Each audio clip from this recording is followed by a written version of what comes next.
एक मिनट, हाँ। बाबा आपका क्या नाम हुआ? हमारा नाम आशुतोष कुमार पांडे उर्फ छोटू बाबू, विष्णुपद थाना प्रभारी से बोल रहे हैं। हाँ, तो फल्गु नदी के विषय में थोड़ा बताइए। आप फल्गु नदी के किनारे हैं और आप गया जी में हैं, उसके विषय में हम जानना चाहते हैं। फल्गु नदी जो है जो तीर्थों में राजा तीर्थ माना गया है, क्योंकि यहाँ गया नाम का जो राक्षस था वो बहुत विशाल राक्षस था। पंचकोशम गया क्षेत्रम कोशमिकम गया सुरा तन मध्य सर्वगोत्राणाम पूर्णिकम जगद्गीतम। 5 कोश का उसका शरीर था, 1 कोश का मस्तक माथा था। उसी के शरीर पर अभी हम लोग खड़े हैं। और जो भगवान विष्णु का मंदिर जो देख रहे हैं वो गयासुर का छाती हो गया, और जो बोध गया है वो पैर हो गया, त्रिशिला मस्तक, त्रिशिला जो है वो माथा हो गया। 45 वेदी है पिंडदान करने के लिए और 9 वेदी है तर्पण करने के लिए। गया जी में 54 वेदी है जो पिंडदान करने का महत्व है। और फल्गु नदी गया जी मोक्ष भूमि गया धाम तीर्थों में सर्वश्रेष्ठ माना गया है। यहाँ लोग देश विदेश से पिंडदान करने के लिए आते हैं। देखिए और लोग भी कर रहे हैं। बहुत अच्छा बाबा, बहुत अच्छा। फल्गु नदी के विषय में, गंगा धाम के विषय में। ये नदी भी गुप्त गंगा सीता श्रापित नदी था, क्योंकि ये सीता माता जी इसको श्राप दिए थे।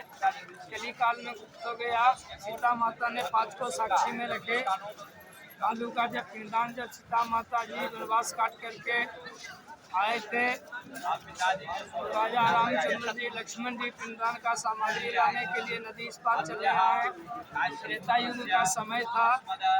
उस समय यहाँ फल्गु नदी में दूध मध घी का धारा बहता था।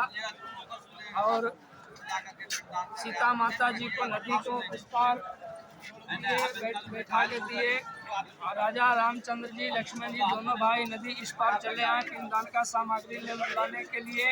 इतना ही में सीता माता जी आकर बरगद के पेड़ के नीचे बैठ करके बालू के रेता से खेल रही थी। उतने ही में आकाशवाणी हुआ कि पुत्री हमें पिंडदान कर दो। तो सीता माता गड़बड़ा गई। उन्होंने कहा कि आप कौन हैं, आप कहाँ से आए हैं। इतने ही में आकाशवाणी फिर से हुआ कि हम आपके ससुर जी हैं, दशरथ जी हैं। जमीन से फट करके हाथ निकल गया दशरथ जी का सीता कुंड में। उसके बाद जब दशरथ जी का हाथ निकल गया तो सीता माता जी के पास पिंडदान करने का कोई सामग्री नहीं था। उन्होंने 5 को साक्षी में गवाह में रख करके पिंडदान कर दिए। 5 को साक्षी में गवाह में जब रखे तो 5 को प्रथम गवाह, पहला गवाह ब्राह्मण था, दूसरा गवाह गौ माता था, तीसरा गवाह तुलसी का पौधा था, चौथा गवाह जो फल्गु नदी जो देख रहे हैं ये फल्गु नदी था, और 5वां गवाह जो था ये बरगद का गाछ अक्षयवट जिसको कहते हैं वो अक्षयवट जी थे। तो 5 से पूछा गया। तो पहला गवाह ब्राह्मण से पूछा गया। ब्राह्मण ने झूठा बोल दिया कि नहीं, सीता को पिंडदान करते हुए हमने नहीं देखा है। कारण ये था कि ब्राह्मण को कहना था कि हमें तो सीता माता जी पिंडदान दिए हैं, हमें तो कुछ दान दक्षिणा मिला नहीं है। राजा रामचंद्र जी पिंडदान का सामग्री लेके आए हैं, वो पिंडदान करेंगे तो हमारा राज्य पाठ दिखाएगा। उन्होंने लालची में झूठा बोल दिया तो उसको श्राप मिल गया कि जब ब्राह्मण हाथ सूखा तो ब्राह्मण भूखा। और ब्राह्मण को कितना भी दान दक्षिणा दे दीजिए कभी भी संतुष्टि नहीं मिलेगा। दूसरा में पूछा गया तुलसी के पौधा से, तुलसी के पौधा में भी झूठा बोल दिया। तुलसी का पौधा इसलिए झूठा बोला कि सीता माता जी जो बालू का पिंडदान जो दिए हैं 3 मुट्ठी, वो हम किसी काम में आए नहीं हैं। राजा रामचंद्र जी अगर बैठ करके यहाँ पिंडदान करते हैं तो हम स्वयं विष्णु भगवान के चरण पर जा करके अर्पित हो जाएंगे। इसीलिए तुलसी के पौधा ने झूठा बोल दिया, तो तुलसी को भी श्राप मिल गया। सीता माता ने उन्हें भी श्राप दे दिए, जाओ तुम तुलसी हो माय हो, मगर तुम्हारा स्थापना गंदगी जगह पर होगा, तुम्हारा आयु साल भर 2 साल का रहेगा। आज देखते हैं कि तुलसी का पौधा गंदगी जगह पर उसका स्थापना होता है। और लोग जाकर के उसको प्रेम से गमला में लगाते हैं। साल भर 6 महीना 2 साल रहता है, सूख जाता है। उसके बाद तीसरा से पूछा गया गौ माता से। गौ माता से जब पूछा गया तो गौ माता ने सोचा कि बालू का पिंडदान तो सीता माता जी ने दे करके ही छोड़ दिया है, हमने तो नहीं देखा। सीता माता जी ने तो बालू का पिंडदान दे करके ही छोड़ दिया है, हमने तो खाया नहीं, वो नाक से सूंघ करके ही छोड़ दिया। राजा रामचंद्र जी यहाँ बैठ करके पिंडदान करेंगे तो हमारा राजा हम माता का पिंडदान भर पेट खाएंगे। उन्होंने गौ ने भी झूठा बोल दिया, तो गौ को भी श्राप मिल गया कि जाओ गौ माता हो, तुम में 333 करोड़ देवी देवता का वास है, फिर भी तुम झूठ बोल दी है। तुम जिस मुंह से झूठ बोली हो वो मुंह का पूजा नहीं होगा, तुम्हारा पूजा जब भी होगा तो पिछला भाग पिछला हिस्सा से ही होगा। आज गौ दान होता है तो कुछ पकड़ के दान होता है। गौ का कोई भी सामान का पूजा पाठ खाते पीते हैं। गौमूत्र है, गौ गोबर है, जिसको हम लोग गणेश पूजन करते हैं।